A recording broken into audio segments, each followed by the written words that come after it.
Hello students, how are you all? I hope you all are fine and doing well. Welcome to science class of standard 9. Today we are going to see chapter number 15 and the name of our chapter is improvement in food resources.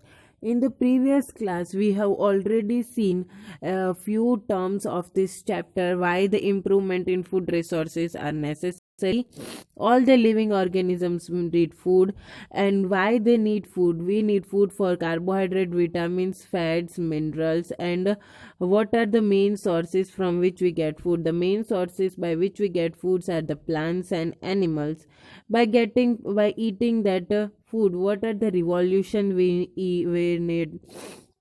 And the most important terms of this chapter, which are the included things, are the improvement in crop yields, so different type of crops and nutritional value, and all the terms related to crop are will be improvement in food resources are will be included for this chapter, and improvement next topic animal husbandry, that portion is deducted from this chapter. In this, crop variety improvement, hybridization, introduction to gene and crop product we have completed. Today we are going to start from crop production management.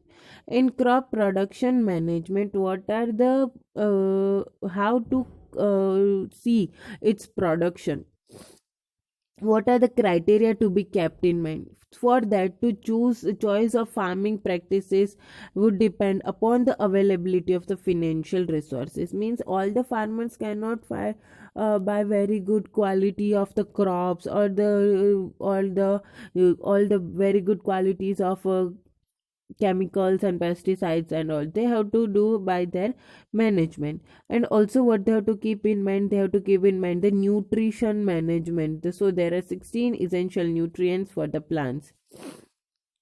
The nutrients that are required in large quantities are called macronutrients, and the nutrients which are required in small quantities by plants are called micronutrients.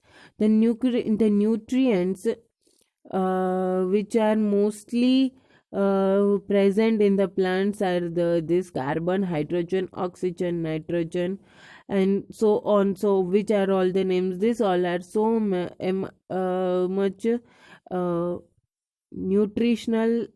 It holds a long nutritional value for the production management. What happens if plant lack in these nutrients? If they will lack in these nutrients, plants its variety will get affected, its yield will get affected, and also it can get diseases easily. So to get rid of this, what the farmers are using, they are using manure. So what are the features of manure? Manure mainly contains organic matter which increase the fertility of the soil, and contains nutrients in small quantities which are then applied to the soil on adding manure. Manure is purely organic, hence more manure is completely healthy for the plant as well as for the environment. Using manure is a way to recycle farm waste. Now, what is composting? The process of recycling farm waste material by decomposing it is called a composting. The product formed on decomposition is called compost. There are two types of manure, that is compost manure and vermicompost. What is the difference between both? Compost manure prepared from waste materials such as cow dung, sewage, vegetable waste, and domestic waste. Vermicompost means a manure that is prepared by using earthworms. Compost, it takes around 3 to 6 months in formation, and vermicompost takes around 1 to 2 months for its formation. Microbes decay and the matter manure is formed, and earthworm reduce the matter and compost is formed. Okay, so these are the things which are related to manure. Now, how are fertilizers and manure different from each other? Manure provides humus to the soil, and fertilizer do not provide humus to the soil. Manures are less rich in nutrients, and fertilizers are highly rich in nutrients.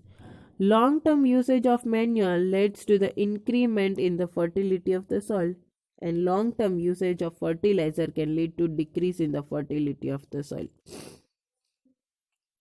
So using this, they can product crop production management can be formed. Irrigation is a process of application of water in controlled amounts at regular interval to the crops. Irrigation methods are adopted at various places, especially in areas of low rainfall, to ensure the proper growth of crops. Cropping patterns. Different cropping patterns are used by farmers in order to increase the crop yield. There are three types of cropping: mixed cropping, intercropping, and crop rotation. Factors that can affect the production of crops are weeds, pests, and diseases. What are the weeds? Weeds are the unwanted plants which can grow at any place without sowing it. It utilizes all the nutrients from the soil. Pest Pests are used for the several insect which are spoiling the crops. They cut the part of the crops like fruits, leaves, stems. They stuck all the cell sap of the plants. And diseases are the microorganisms such as fungi, bacteria, and viruses that can attack the crop and affect them. So disease management methods are also there. Selecting the crop that suits the temperature and climatic condition of the place. Planting the seeds on right time and in an environment that favors their growth. Using herbicides such as dicamba and glufosinate, ammonia, and fertilizers such as ammonium nitrate, potassium sulfate. Okay, so here the notes of this chapters are ending. In this chapter, the most important thing to be remember are crop variety improvement, crop production management improvement, and crop production management. These are the three important terms which we have studied and how it are classified into several things. Before that, we have seen what are the crops and in which season they grow. Kharif crops, rabi crops, which season they are growing, and from all the crop, what are the nutritional value we are getting. For example, from cereals, carbohydrate; from pulses, proteins; from oilseeds, fats; from the vegetable and species, we are getting mineral, vitamins, and small amount of carbohydrate, proteins, and fats. From the fodder crops, foods for the livestock. Okay, and what is the need for improvement in the food resources are the most important things which we have studied in this chapter. I hope you have enjoyed this chapter. You have to complete your books using this PDF. Thank you for listening the class. Thank you.